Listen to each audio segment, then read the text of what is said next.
On ne peut pas dire que les indépendantistes ne soient pas représentés au poste clé de la Nouvelle-Calédonie. Aujourd'hui, 2 provinces sur 3 sont gouvernées par les indépendantistes. Plus d'une vingtaine de communes sur 33 sont gouvernées par les indépendantistes. Le Congrès est gouverné par un indépendantiste. Le gouvernement est gouverné par un indépendantiste. Aujourd'hui, ce qui reste aux loyalistes, c'est une province et 2 députés. J'ai fait une campagne où j'ai fait aucune promesse. J'ai fait aucune promesse. Comme ça, on peut pas dire que je tiendrai pas mes promesses parce que j'ai fait aucune promesse. C'est déjà. Pourquoi vous faites pas de promesses au niveau des indépendantistes? C'est parce que vous allez à l'Assemblée nationale pour une seule chose, pas pour travailler pour les Calédoniens. Vous allez porter la revendication indépendantiste à l'Assemblée nationale. C'est tout. Vous allez porter juste l'indépendance auprès de tous les autres députés, auprès des ministères de la République, auprès de la présidence de la République. Vous allez expliquer pourquoi et comment la Nouvelle-Calédonie doit absolument devenir indépendante. Le travail du député qui concerne les compétences régaliennes en Nouvelle-Calédonie, la défiscalisation, l'armée, la police, la justice, le soutien de l'État aux communes, etc. Forcément, vous n'avez pas fait de promesses parce que c'est pas ce qui vous intéresse finalement, le quotidien des Calédoniens. Ce qui vous intéresse, c'est de défendre l'indépendance. Et c'est ce qu'on vous reproche. Vous avez traité les jeunes Calédoniens de manière différente et c'est tout le problème avec votre projet, en plus de l'indépendance qui n'est pas viable pour la Nouvelle-Calédonie. Je reviendrai à ce micro pour montrer le texte exactement. Qui ne ferait qu'appauvrir les Calédoniens. Et vous croyez fortement à ce que vous dites lorsque vous avez tort, le discours indépendantiste, Gérard Régnier, et ça vous pouvez quand même l'assumer parce que c'est ce que vous dites tout le temps. Vous parlez exclusivement de Kanak. Alors maintenant que vous devez avoir une majorité au Congrès, vous parlez de majorité océanienne. Vous ethnicisez le débat, vous communautarisez le débat. Jamais vous parlez de Calédoniens, jamais vous parlez de vivre ensemble, jamais vous parlez de toutes les communautés qui composent ce pays. Je vais à l'usine du Nord cet après-midi. Je vais à l'usine du Nord cet après-midi où nous sommes mobilisés pour tous les Calédoniens. Et c'est le cas aujourd'hui. À chaque fois que les indépendantistes s'expriment, vous ne parlez que d'une seule ethnie, voire deux, quand ça vous arrange politiquement. On ne construit pas la Nouvelle-Calédonie si on l'enferme dans ses communautés et dans ses différences ethniques. Et aujourd'hui, vous ne rassemblez pas.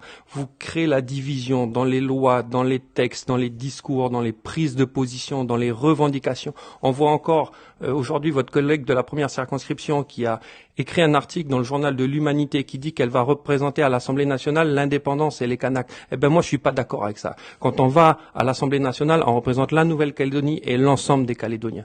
Et aujourd'hui le problème des indépendantistes, c'est que vous ne parlez qu'à une partie de la population et vous excluez les autres. Et on ne construira pas la Nouvelle-Calédonie en excluant une partie de la population. Les seuls qui parlent de vivre ensemble, les seuls qui parlent de destin commun, les seuls qui ont porté ça ces 30 dernières années, ce sont les loyalistes. C'est certainement pas les Mais le premier qui a fait des compromis, c'est bien Jacques Lafleur. Non mais attendez, Jacques Lafleur, il a signé les accords de Matignon et de Nouméa. Il n'a pas signé pour que les indépendantistes revendiquent toujours l'indépendance au bout de 30 ans. Il n'a pas signé pour qu'il y ait un gel du corps électoral. Et il n'a pas signé pour que le rééquilibrage. Il n'a pas signé pour que le rééquilibrage ne marche pas. Il n'a pas signé pour que les indépendantistes ne parlent pas de vivre ensemble et de destin commun. Il n'a pas signé pour tout ça, Jacques Lafleur. Vous avez pris sa signature et vous avez continué de revendiquer la notion d'indépendance la plus dure comme au début des années 90, alors que nous, les loyalistes, nous avons compris qu'à travers la signature de Jacques Lafleur, nous étions obligés, et nous voulions le faire, à vivre avec tout le monde dans ce développement économique en province nord et en province des îles qu'on a en province sud. Vous avez fait quoi des 900 milliards qu'on vous a donnés dans les accords de Matignon? Ils sont où? Ils sont dans les infrastructures, ils sont là. Dans le trou abyssal de la SMSP, oui. Ils sont dans le développement. Mais vous devriez avoir une province nord et une province des îles flambant neuve comparée à la province sud. Vous vous rendez compte de l'argent par habitant que vous avez? 500 000 francs d'impôts par habitant en province nord, 800 000 francs par habitant en province des îles, 300 000 francs en province sud. Et malgré ça, les gens continuent de vouloir venir en province sud. Il y a un problème de gestion politique des institutions par les indépendantistes. C'est avéré. Les Calédoniens viennent en province sud. Les provinces nord et îles, elles ont été créées pour rééquilibrer la Nouvelle-Calédonie, à votre demande d'ailleurs, qu'on a soutenu en acceptant cette clé de répartition. C'est encore une concession loyaliste, mais pourquoi faire? Mais bien sûr. Dans le Grand Nouméa, mais plus à Nouméa. Les gens viennent ici. Mais vous voyez, voilà, parce que tout ça pour dire que les loyalistes gèrent beaucoup mieux les institutions que les indépendantistes, c'est comme ça. Si c'était le cas, Nicolas, tu serais président du gouvernement aujourd'hui. Ah ben non, ben ça pas le cas. Alors c'est très bien, c'est très bien cette remarque de Régnier, parce que ça encore c'est une concession. Ça encore c'est une concession qu'on vous a donnée, c'est-à-dire qu'on surreprésente les élus du Nord et des îles au Congrès de la Nouvelle-Calédonie. C'est Jacques Lafleur.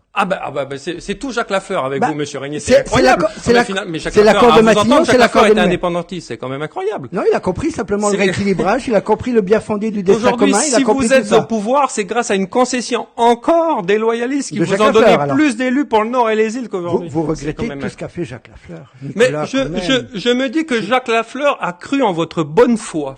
Il a cru en votre bonne foi et en votre intelligence. Il a cru en votre pari sur l'intelligence pour finalement se retrouver maintenant, 30 ans plus tard, avec un candidat à la députation indépendantiste qui nous dit que le pari sur l'intelligence, c'est que les indépendantistes prennent tout le pouvoir en Nouvelle-Calédonie et que maintenant, il faut qu'ils aient les députés et les sénateurs pour porter la revendication d'indépendance à l'Assemblée nationale. Eh bien non, Monsieur Régnier, ça peut pas se passer comme ça parce que le pari sur l'intelligence, c'était pas ça.